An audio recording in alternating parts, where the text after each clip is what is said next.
আসসালামু আলাইকুম। Hello everyone. আজকে আমি এখানে ব্রয়লার মুরগি রান্না করব। তাই আমি তেলের মধ্যে পেঁয়াজ কুচা দিয়ে সব মশলার উপকরণ এক এক করে দিয়ে আমি ভালো করে মশলাটাকে কষিয়ে নেব।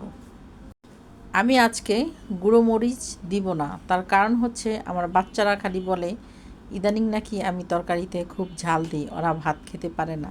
তাই আমি এখানে শুকনো মরিচের গুঁড়া একেবারেই দিব না। আমি এখানে একটু গোলমরিচের গুঁড়ো দিয়েছি। সব মশলা একসাথে কষিয়ে আমি দিয়ে দিলাম মাংসটাকে। এখন মাংসটাকে মশলার মধ্যে ভালোভাবে কষিয়ে নেব।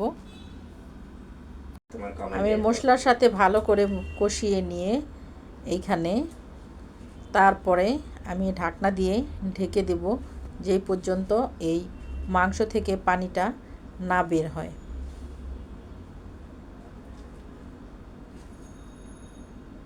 ঢাকনাটাকে উঠিয়ে দেখি যে পানি বের হয়ে গেছে।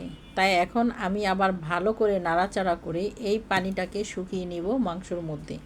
তাহলে মাংসটা ভালো করে কষিয়ে যাবে এবং সিদ্ধ হয়ে যাবে। নাড়াচাড়া করতে করতে আমার পানিটা প্রায় শুকিয়ে এলো। এখন আমি এটার মধ্যে দিয়ে দিব আলু। আর এখানে আমি মাংসটা একটু সাদা সাদাই করেছি, কারণ হলুদের গুঁড়ো সামান্য একটু দিয়েছি, কিন্তু মরিচের গুঁড়ো আমি এখানে দিইনি, তাই একটু সাদা সাদাই করব। দেখতে দেখতে আমার এই মশলার পানিটা শুকিয়ে আসছে। এখন আমি এর মধ্যে দিয়ে দেব আলু। আলু দিয়ে আমি ভালো করে কষিয়ে নেব। আর ইদানিং আমার যেই সমস্যাটা হচ্ছে, প্রচুর গরম পড়াতে আমি রান্নাঘরে বেশি একটা সময় থাকি না। রান্না তরকারি কষানো দিয়ে আমি ফ্যানের নিচে চলে আসি, আর ওই দিকে দেখা যায় 5 মিনিট 10 মিনিট লেট হলে আমার তরকারি পাতিলে লেগে যায়।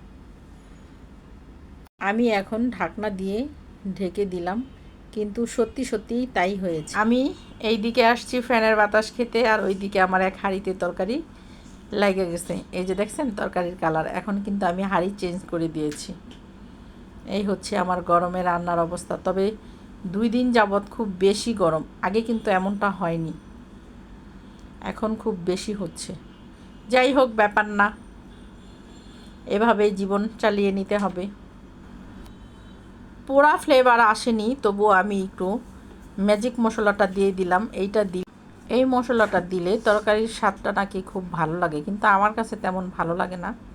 বাচ্চারা খুব বেশি পছন্দ করে। যাই হোক, ওদের জন্য তো রান্না করা, তাই এই তরকারির মধ্যে দিয়ে দিলাম। এইবার হয়ে যাবে, আর কোনো গন্ধও থাকবে না।